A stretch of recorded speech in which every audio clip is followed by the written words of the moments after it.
Hello, everyone, and welcome back to Let's Talk Kashrus, presented by the Kashrus Awareness Project in conjunction with Torah Anytime. Today, I am privileged to be joined by Rabbi Sholem Fishbane, Executive Director of ACO and the Kashrus Administrator of the Chicago Rabbinical Council. Thank you, Rabbi Fishbane, for being here again. Thank you. I'm absolutely fascinated by this conversation about Starbucks, which we've spoken about twice already. One in which you gave a fascinating introduction, and the last time we spoke where you discussed what we could get as far as a black coffee, you mentioned the Americano, which is also just so enlightening. So I'd like to move, moving along on this very interesting and relevant topic, as far as what we can and cannot buy in Starbucks.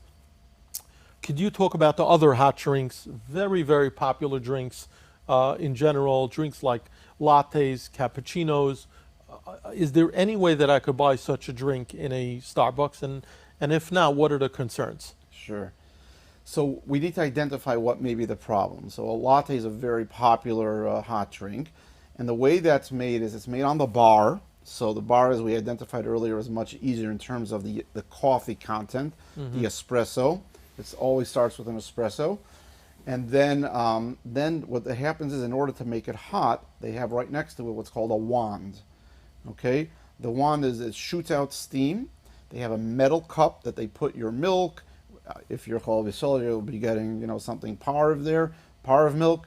And they would whip it up and make it hot, and they would mix it in with your coffee, and that would be your basic latte. You can add in flavors, you can add in other things. But that's what a basic latte.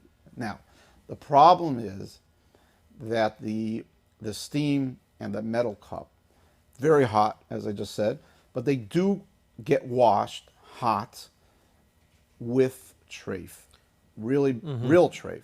So even though the rest of the machine is contained and stays in place, but you're saying that the cup comes off the machine. It's a standalone. It's a standalone. And I've asked many times, by the way, any chance that you don't use these cups within 24 hours? Right. Ben Yomo, no, everything is used Constantly, many times a day. So we don't have that Ben Yomo. And I'm hearing this from baristas. They they understand the halacha. They understand what I'm asking. It's not even Masich Vitumo, it's Nemonis. So you don't have the Ein Ben Yomos, because the Shulchan Aruch says Stam came Ein Ben Yomo, unless if you know otherwise. So that's important. So it is a problem to get a latte, a hot latte, because of that, or anything steamed. There's a popular thing called steamed apple juice for the kids. There's all sorts of things you can get steamed. Anything coming steamed is a problem. Now, there is one way that you can get something.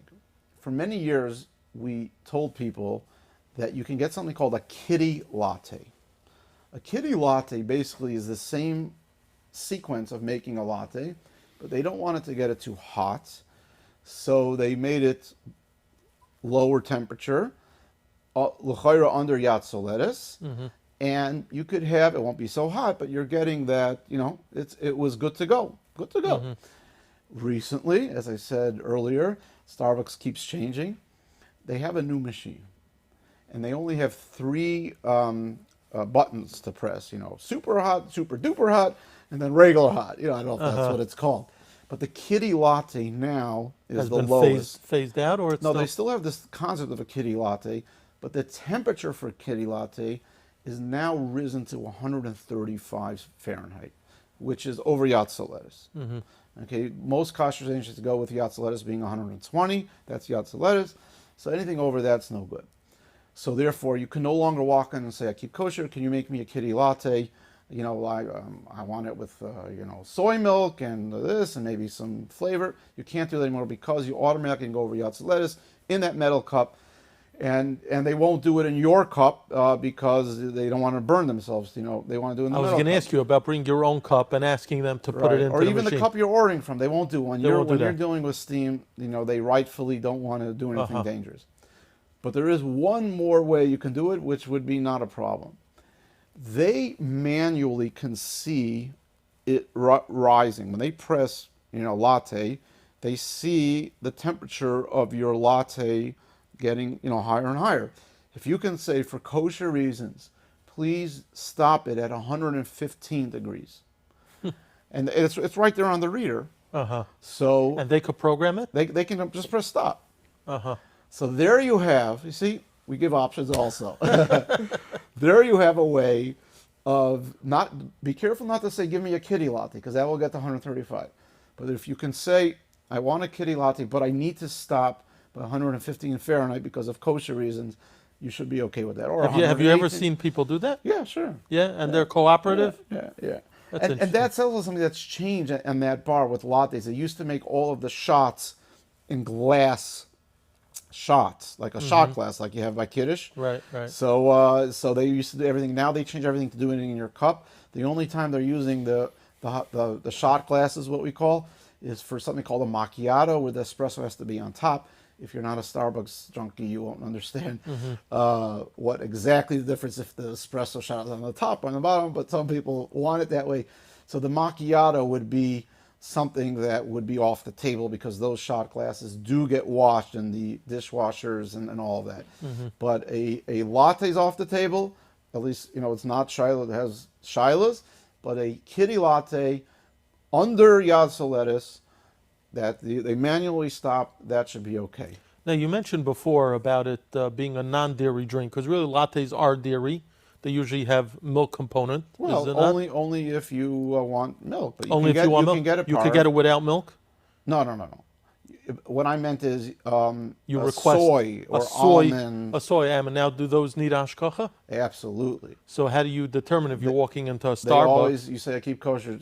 Can I check if it's kosher? So that's an important point. Always- Even if you're ordering this special under Yatze Lattes Right, always latte, you check. have to make sure that the soy milk or almond milk that you're requesting, Coconut or oats. or whatever replacement milk, non-dairy milk, It has to be kosher, and Has to be depending on kosher. your if you're makban a chol v'yisrael blias, the chol stam blias, so there's a lot of them have now become DE dairy equipment. So and if you ask the barista, the whoever's behind the Barista. counter to take a look at the although container, they they'll- always show they it always to show it to you? They Not a always show problem. it to you. It's a culture that they have. They're very interactive with the customer, and they always will show you, and there's never an issue. So you're good to go with that. now. So that's a latte. How does the cappuccino differ from the latte, if at all? It's just what goes on top, the foams. That's all it is. Just it's amazing how you can take 3 ingredients and come out with 20 different names. It's just different. marketing strategy. Okay, Maybe. yeah, it's really funny. Sometimes it has enough camino, like I mentioned before about macchiato, because they have to use the shot glass to put the espresso shot on top. But an ordinary espresso, an ordinary Americano, like we spoke earlier, that's fine. So. Moving on to another popular hot drink, which is hot chocolate. Ooh, hot chocolate, yes, so popular. Right.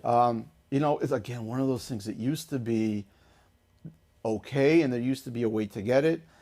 The base is no longer kosher, meaning the base used to have some simple ingredients. The base now, the Mocha, the base that they use for the hot chocolate, now has flavors and other things that require a good hechsher. It does not have any hechsher on it. So like anything else that needs a hechsher, that doesn't have hechsher, you cannot buy it. And that's true for, a lot of things that, frappuccinos. Frappuccinos used to at one point have a hechsher. No longer. There's no frappuccino base. There's a coffee-based frappuccino. There's a cream-based frappuccino. Again, if you understand the world of Starbucks, those are 2 different types of drinks.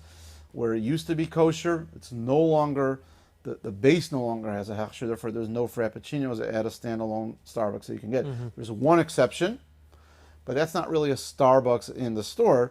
They sell in the front, and you can buy it also in your supermarket, a frappuccino like glass bottle. Oh, okay. Like you would buy in any airport.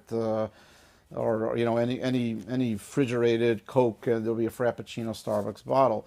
That has a K on it, and that actually is under Rabbi Charlap, and he takes full responsibility. He's full hechsher, and therefore, if it has a K, it's usually KD.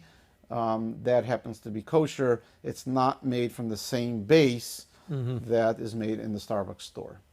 So we were discussing a lot about the kalim and the ramifications of mixed kalim being washed together. But now it's interesting what you're pointing out. When you have a base of a drink that's totally uncertified. So the question doesn't even start. It's just an interesting insight that you're giving in regards to these hot drinks at Starbucks. Yeah, absolutely. There are several things that if the question doesn't even start, Right. because the ingredients like refreshers. I mean, there's this non-kosher stam yenim in them, and there are many things, as I said earlier, the hot chocolate. There's certain things that are just simply doesn't start off as kosher, so we can't get into any part of the kalim. So that's definitely a very important. Not all Starbucks drinks are created equal. Right, for sure not. Yeah. Well, this time we spoke about the hot drinks. And Hashem, the next time we talk, I hope to discuss the cold drinks at Starbucks, and we'll see what you have to say about that. But for now, thank you again for joining us. Pleasure.